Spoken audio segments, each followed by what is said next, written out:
11대 경기도의회 의원들을 만나서 지금까지의 성과와 향후활동 계획을 들어보는 시간인데요. 오늘은 경기도의회 농정해양위원회 소속 최만식 의원과 함께하도록 하겠습니다. 경기총국 연결합니다. 나와 계시죠? 네, 안녕하세요. 언제나 주민 곁에서 오직 민생을 챙기는 만식이냐, 성남 출신 농정해양위원회 최만식 경기도의원입니다. 만식이냐 이런 말씀하셨는데 이름을 듣고 나니까 좀 더 친숙해지는 느낌입니다. 어떤 이유 때문에 만식이냐로 자기소개를 하셨는지 궁금합니다. 만식이냐라는 말은 저의 정치 철학이라고도 할 수 있습니다.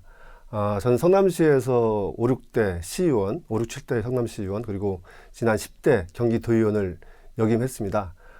그동안 많은 시민 그리고 이제 도민들을 만나면서 소통이 정말 중요하다고 생각을 했고, 어떻게 하면은 잘 소통할 수 있을지를 항상 고민했습니다.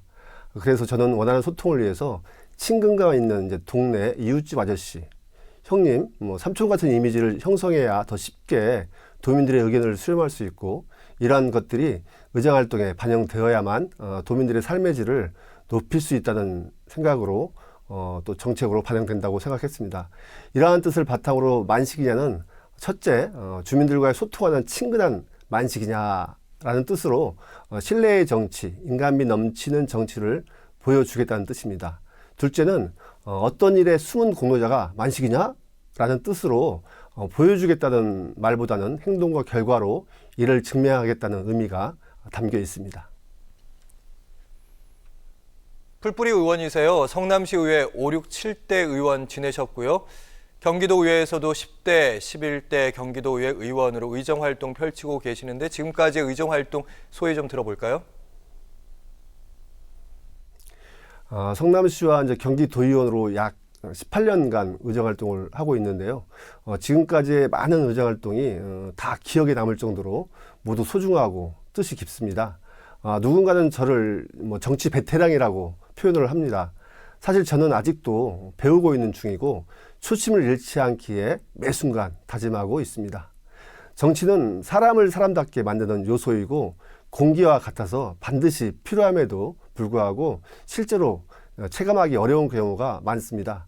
그렇기 때문에 도민들이 체감할 수 있도록 저와 같은 정치인들이 정책, 예산 등이 적재적소에 편성되고 집행될 수 있도록 세심하게 신경을 써야 합니다.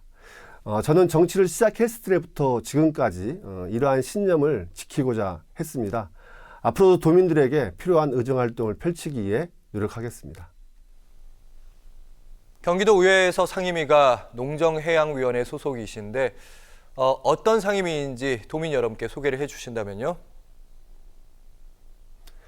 네, 우리 농정해양위원회는 여야 구별 없이 한마음으로 오직 농어민만을 생각하며 농업 발전을 위해 노력해왔고, 이 위원회 운영에 있어서도 대화와 타협을 바탕으로 모든 문제를 해결하는 아름다운 전통을 이어왔습니다. 실제로 이원들끼리는 농정당이라고 부르곤 합니다. 사실 농업을 위해서는 정쟁 혹은 당리당략으로 접근해서는 안 됩니다.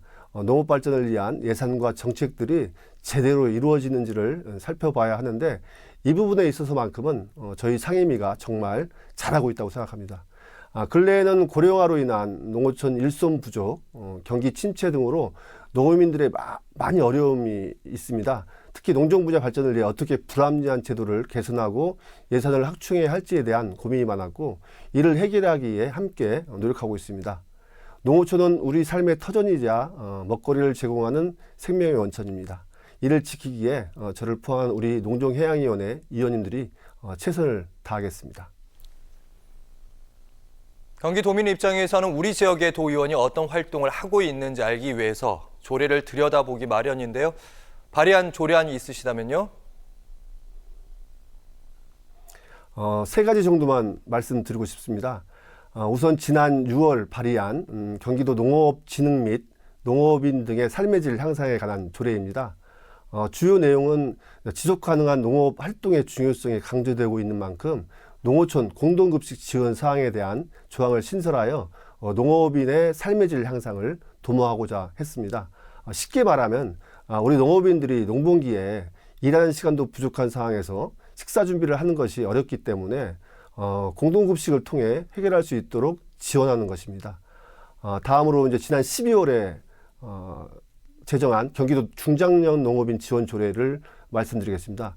이 조례안은 고령 농업인과 청년 농업인이 모두 제도적 지원을 받고 있습니다. 그러나 중장년 농업인은 정책 지원의 사각지대에 놓여 있다는 고민에서 시작되었습니다. 2022년 말 기준으로 경기도 전체 농업인 가운데 50세 이상, 65세 미만 중장년 농업인이 모두 89,830명으로 32.4%의 큰 비중을 차지하고 있습니다. 이들에 대한 정책적 지원이 효율적으로 이루어질 수 있도록 법적 근거를 마련했습니다. 마지막으로 경기도 지역개발기금 설치 조례안인데요. 경기도 농산물의 직거래 계약 시에 지역개발 채권 매입 의무를 면제해서 농업인의 소득 증대와 채권 매입 부담 완화라는 비용 절감 효과를 내는 것이 주요 내용입니다. 현재 2천만 원 이상의 농산물 직거래 계약 시 지역개발 채권을 의무적으로 매입하도록 하고 있는데 경기도 출자법인과 추진하는 사업이 아닌 경우에는 채권 매입 의무가 없어 형평성이 또 어긋나고 농업인들의 비용 부담이 가중되는 문제가 있습니다. 이 조례안을 통해 아마 면제액이 2024년도에는 16억 5,900만 원, 2025년도에는 17억 4,200만 원, 2026년도에는 18억 2,900만 원, 2027년에는 19억 2,100만 원에 달할 것으로 추정되고 있습니다.